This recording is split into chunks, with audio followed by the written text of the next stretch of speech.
You don't mind if I use this footage in my social media platform? No, we do No. not. People, when I go to programs, detoxes and stuff like that, I hear people say, oh, I'm from Mass Ave, I'm from Mass Ave.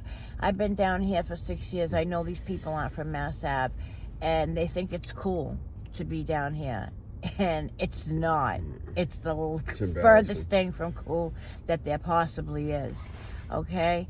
I see kids come down here on like St. Patrick's Day or like, 4th of July and stuff like that. And I look at the men that are coming down here and we laugh. We're like, these boys think they're coming down here for on vacation.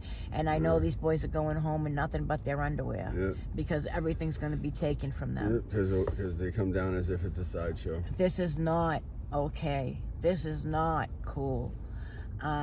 If I could go back in time and not choose to do opiates, I would. I absolutely would. It's the biggest mistake of my life. It took my son away from me. He's now, 20 years old, and he don't want to talk to me. And he has every right not to want to talk to me. I feel a lot of guilt. I feel like I had the drug to take to escape from that pain for a little while. My son didn't have that. He didn't have that escape. I was selfish. And I can't stop. Can you explain to us why you're homeless and what's your name? Okay, my name is Patrick K. I've been homeless for maybe about the last 9 years or so. I come from an amazing family. They gave me everything I wanted, everything I needed. But unfortunately, I got hurt. I got put on pain meds, and I ran from there. I ended up down here after many stints in detoxes, jails, incarceration, put in institutions. But at the end of the day, I burnt all those bridges that I had, and I've ended up down here, unfortunately. My parents still do what they can for me to help me out, but it's hard to help an addict when addicts are struggling.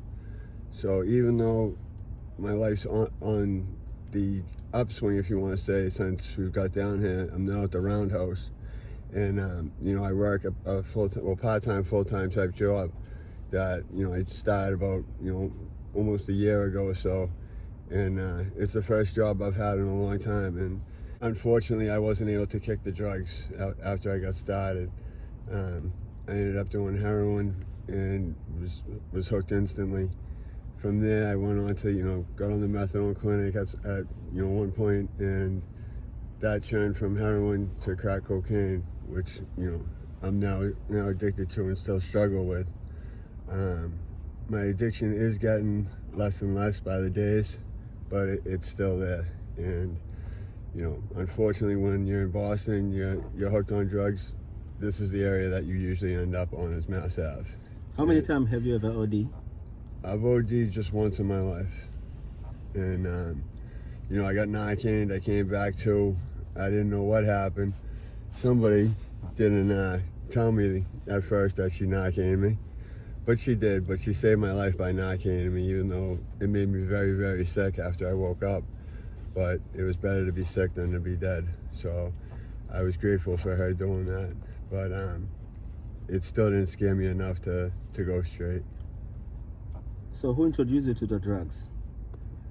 I don't know who introduced me, like, per se. I was put on pain meds by a doctor when I was younger, and I threw out my back. So that kind of is where I got started. And the group of kids I was hanging out with at that time, we used to do drugs like on the weekends here and there, like just, not everyday type thing. It's like for fun you used to do it? What's that? For fun? Yeah, for fun, out drinking, partying. It used to be a good time.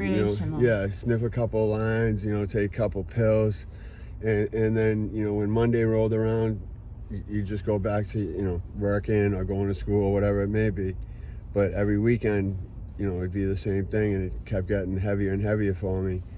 And I absolutely fell in love when I started using drugs. And, the group I was hanging out with, some of them, used like I did, but they ended up, getting off it at a younger age, and they're not, currently addicted to it. but for some reason my brain and my body just would not let me stop. So as I got older, my drug use got higher, and I was left addicted to them and stranded by myself, with nobody to get high with. Do you have a kids? No, I do not have any children. Do you still talk to your parents? Yes, I Your still have family? a relationship with my parents. Not so much with my brothers or my sister. I do say hi to them and happy birthday to them, but that's about the farthest it goes. My mother still has a wall built up, so I don't communicate as much with her. But I talk to my father on a daily basis. He's always been there, faithfully to help me with anything I need, whatever situation I'm in. And I couldn't ask for a better father. He's done so much. That's our bag. That's our bag and our thing. I got to take care of something real quick. The cop that we left here, they got it. They got the bag. Fuck, where's our cart? Sorry about the interruption.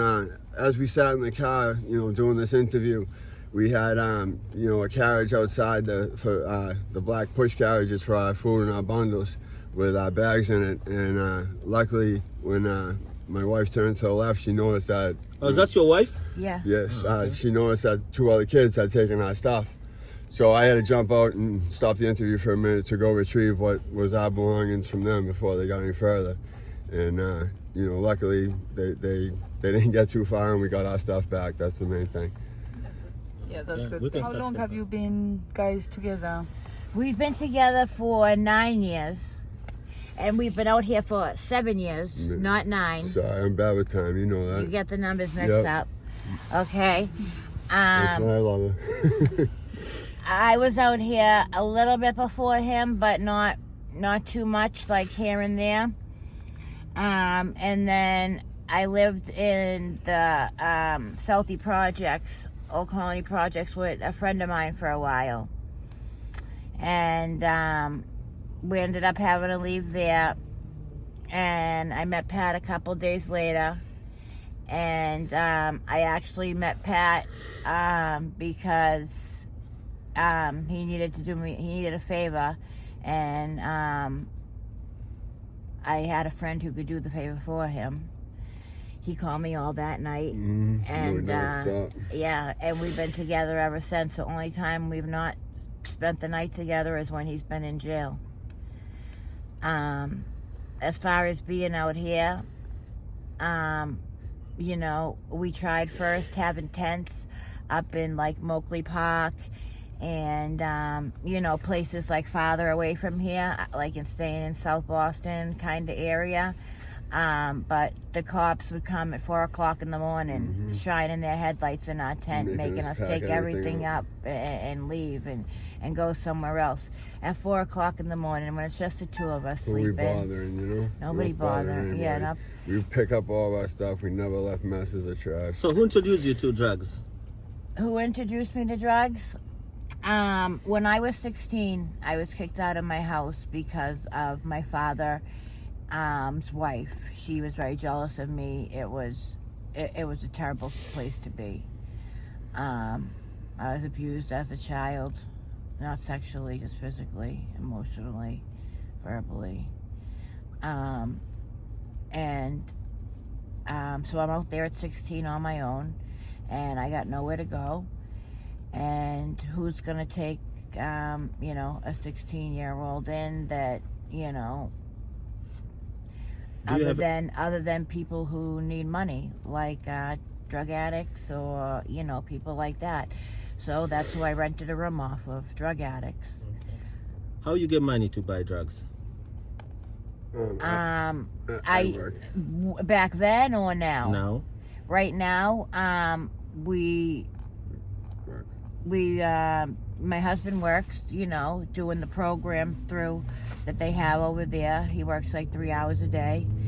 Then we I'm not gonna lie, we have to boost things a lot for other people to survive. It's either that or like a lot of the other girls, they they do what they call them dates. She'll never do So- a date though. It's really like, So- you know, jumping in and out of cars with different men. Mm-hmm. I'm not gonna lie, I went out there one time and I was so scared I couldn't get in the car. I was so scared, and thank God. Mm-hmm. What kind of help you need to be recovery or sobriety? We need housing, which we're in the process of getting that. Mayor Wu did up the roundhouse here. We've been in the roundhouse for like the last 8 months now. It's a huge change in our life. That's allowed me to get a job. Right, but then there's also the down things, like 3 bags of our laundry went missing because they do the laundry there, and then 4 bags went missing. So all of our clothes are gone right We have now. nothing. We have no clothes. We have no blankets for our bed. We asked them about it, you know, what they could help us with, since you know they were asked the me ones that provide the laundry service, and They asked me to send pictures. Yeah. I sent pictures of the blankets, the comforters, the sheets. I sent it all, And, pictures of it on my bed, so they know it's the truth. so we talked to the lady today that's in charge of the roundhouse. After and, this been being drawn out for 4 weeks.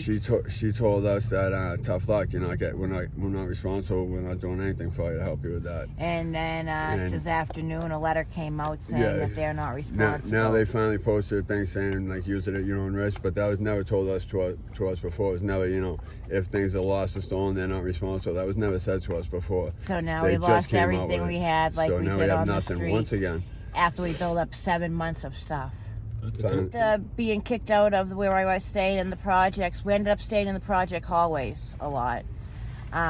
We had beds up, pulled mattresses up there, blankets, you know, we were excited to get, you know, a crappy, disgusting, dirty dirty blanket. blanket, yeah. And we'd be fighting with other homeless people for A pillow it. that didn't smell too bad. So we were, housing obviously was not happy about this. One housing lady was especially rude. She took we had couch pillows underneath us. She pulled them down, brought them in front of the puddle, put them in the puddle, and jumped on them and danced on them. Laughing at us as we sat there. That's the type of way people look at us when they look at a drug addict. Unfortunately, they think they're better than and that we're less than. It's very hard to find people that can truly understand. We did actually end up in one hallway that the family there was very good to us. They would let us shower like once in a great while. But it's very hard. Then we had to move down here in tents. Yep. And we were living in the tents down here for about a year and a half. Yeah, almost 2 years before they took them down and put people up. Yeah. While living there, you know, one of our tents was destroyed. We also had a friend that, you know, OG'd in the tent when we weren't in the tent when we were gone. She had done some brown that we didn't know about, and we had left to go get, you know, dosed at the methadone clinic. And by the time we got back and went to our tent, she was in there blue and she had passed away. And that was hard for us. That's a very hard sight to go forward when you lose a friend right there and you're the first to find As far as living out on the streets and in the tents, you know, at first it's hard, and then at some point I started thinking, this is the best that I've had in a long time. I have my own little space with like my own little you know, my own little bed that I made up with like a little coffee table and stuff, and you know the what's it called, the tarps over it and the tarps under it, but still when it rains the tent floods no matter how much you put under there. So you lose everything again. Stay away from drugs. They're no good. It only takes one time. It might be a choice the first time. The second time, it's not a choice. You lose everything. It'll take everything from you, and it's so hard to get it back. And if you got to think of everything you love before you take Don't pick something. up. Don't do drugs. Stay away from drugs. The drug life is not a life you want to live. God bless. Thank you so much. Thank you.